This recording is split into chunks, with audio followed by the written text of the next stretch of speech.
I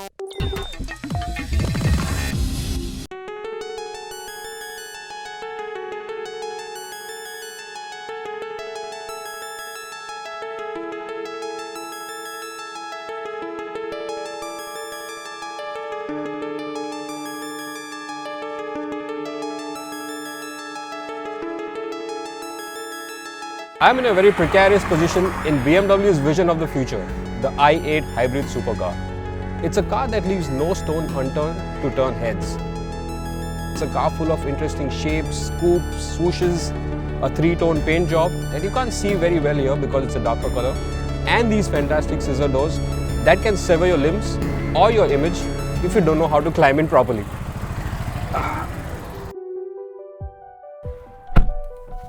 Welcome to the car of the future, and this is what the interior of the future looks like.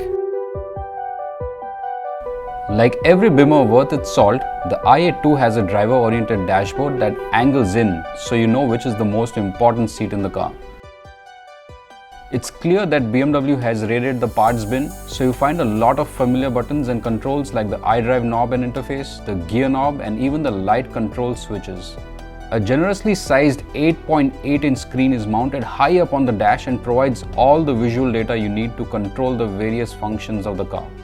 It even has some cool displays like the electric drive charge that reminds you that you're sitting in something rather special and different. What is different though are the textures and the materials used around the car. It does look properly futuristic, just like the flamboyant exterior design. The ambient lighting even washes the car in a cool blue shade at night, making it look more like a lounge than a car. Let's take it for a spin.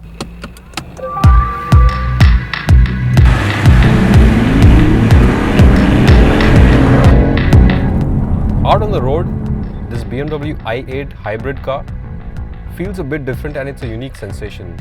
It's sort of like meeting your in-laws for the very first time. If that sounds like a strange analogy, let me try and explain. So at the back you have your girlfriend sitting, and that's the 3-cylinder petrol motor that we talk about. It actually turns out 220 bhp. That's quite a lot for a 3-cylinder turbocharged motor. So you're familiar with it, you know how it reacts, you know what her next move is going to be. And up in the front, you have your in-laws, which is a whole new territory. We're talking about lithium-ion batteries, we're talking about 1.7 kilowatts of charge. We are talking serious power here, and that's something you never felt before. But BMW interestingly fuses the whole thing so well that when you step on the gas, it just goes and it just blends all the power together, and what you get is 570 Newton meters of torque and more than 350 bhp of power. And it actually sounds pretty good as well, because BMW has worked out a system to amplify the sound and pipe it back into the cabin. So you really hear nice, throaty, full-bodied sound like a sports car should.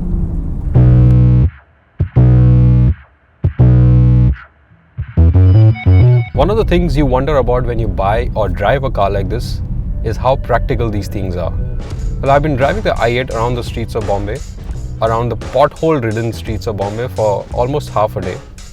And I'm glad to report that it's not so bad actually. Only on a couple of rare occasions did the underbody hit a very sharp pothole or a speed bump. But otherwise, it's a pretty comfortable ride. Of course, it's a bit stiff because it's still a supercar at the end of the day. So you won't find a 7 Series like corsetting ride quality, but it's pretty nice. You feel safe in it. It feels very rigid. The structural quality of the car itself, because of the fact that BMW has used a lot of carbon fiber in the body shell itself, everything feels super tight, super rigid. There are no rattles, no squeaks, and that's the hallmark of a well-built car. A quick stop at the fuel pump made me realize that this is going to be a challenge to live with, especially when trying to explain to the attendant that I don't need a charger for my phone, but actually my car.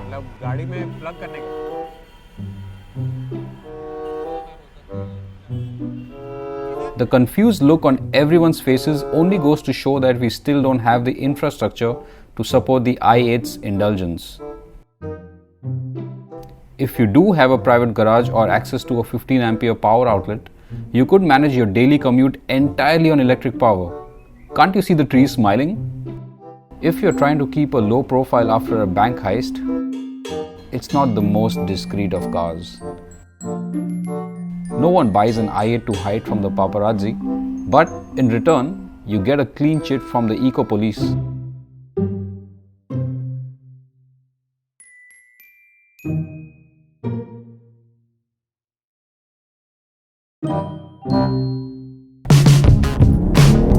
On a full charge of its electric motors, you can actually go up to 35 kilometers of range in the BMW i8. Now, if that is your daily commute from your residence to your office, you will never have to spend a single naya paisa on refueling this car ever again.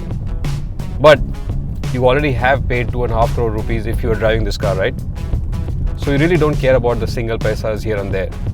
What you do care about is probably how you look in the car and what you do for the environment. Now, the i8 is not a world-changing car by any measure, but what BMW has done here is actually introduce technologies that will be trickled into a lot more affordable, real-world production everyday cars. And because of that, it is going to change your world for the better. Carpool karaoke, short.